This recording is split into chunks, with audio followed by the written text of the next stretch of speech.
Switch gears to that culture clash in Arizona that sparked so much reaction this week over a bill that would allow businesses to refuse services to gays and lesbians by invoking the right to practice their religion. Governor Jan Brewer resolved the issue in her state by vetoing the bill, but as ABC's Cecilia Vega reports, that will not end a spirited nationwide debate. It was the Arizona bill that ignited a national firestorm. Nobody rides at the back of the bus and everybody sits at the lunch counter. We fought that battle once, and that's what this battle is. With polls showing a public shift on gay rights, a majority of Americans now support same-sex marriage. The pressure for Arizona Governor Jan Brewer to veto the bill was fierce.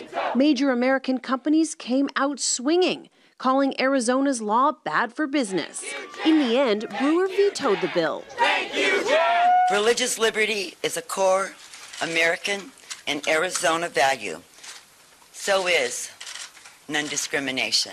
This as some of the most conservative states have become the new battleground in the same-sex marriage war. A federal judge just last week striking down Texas's ban.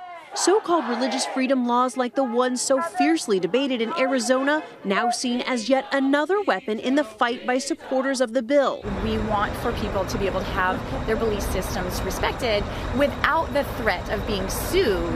What about the belief system, the sexual orientation, the identity of an entire community? Where's the respect come in for that? There needs to be some sort of mutual respect here. Proponents of the failed bill are still hoping to push it forward in other states, while gay rights supporters predict the same outcome. I think it was a serious miscalculation on the part of our opponents, and I'd be surprised if any of these gained real traction. For This Week, Cecilia Vega, ABC News, Phoenix.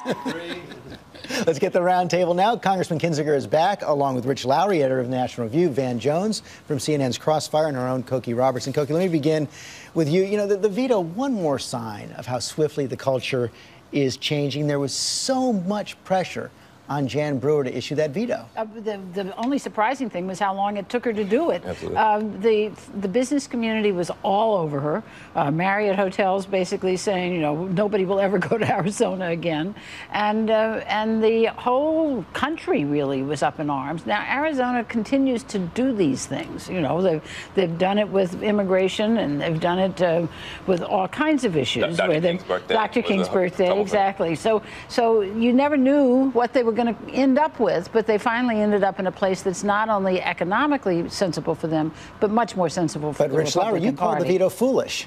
Yeah, this, if you get to the facts of this, the law was the subject of a tsunami of poorly informed indignation. It was two minor changes to the Religious Freedom Restoration Act in Arizona, which has been on the books for 15 years, was modeled on a federal law championed by Ted Kennedy, signed by Bill Clinton, and all it says is that if you're going to substantially burden someone's exercise of a religion, there has to be a compelling governmental interest at stake. So the idea that this would create an anti-gay jihad was completely false. Let me say a couple things about that. First of all, that so-called minor expansion, when people looked at it, it actually opened up a whole Pandora's box. More importantly, the only justifications for doing it were anti-gay justifications, and that's what really blew this thing up. They didn't say there's 57 problems. They said the problem has to do with gay folks. Now, I'm going to tell you one thing. I'm passionate about this, and a lot of people are. The one great achievement of the last century, we took out of American lexicon 6 words. We don't serve your kind here. We took those words out. It took the civil rights movement to do it. Dr. King got killed trying to do it.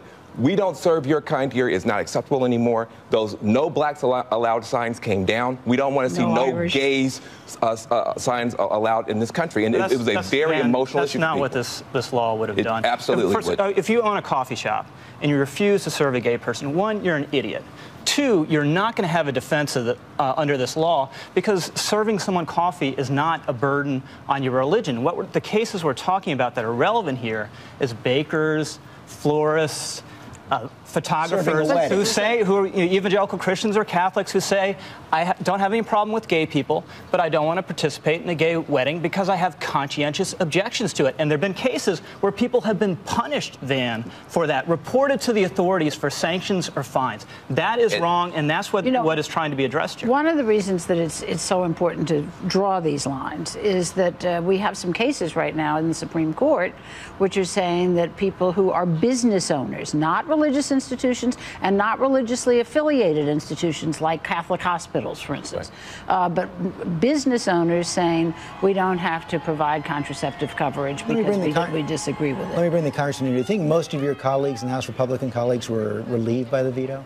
Well, look, I think what's very interesting about all this, and as a federal guy, I try not to always get involved in other states that I don't live in, but I'll tell you what's very, yeah, it always works out. But what's interesting is the politics of this. I mean, if you look at something became whether, unjustifiably or justifiably a very big deal, you had the NFL threatening to pull out, you had bans being threatened. It's interesting to see how the politics on this issue works now, where you can bring, in essence, the free market in to bring pressure on state government. In some ways, I read someone said the Fortune 500 has become the most effective lobby for gay rights. Right now, but let me press you on this, Van. You made a passionate case right there. What about those who argue that, how about live and let live? If a florist doesn't want to work at a gay wedding, then the couple can go somewhere else. Sure. A couple things. First of all, this idea that you can blame religion for bigotry. I heard that growing up. I had white adults tell me God separated the races after the flood, after Noah's Ark. So therefore, it's a religious obligation for us to maintain segregation. You can't, look, if you want to be a bigot in your own time, that's fine.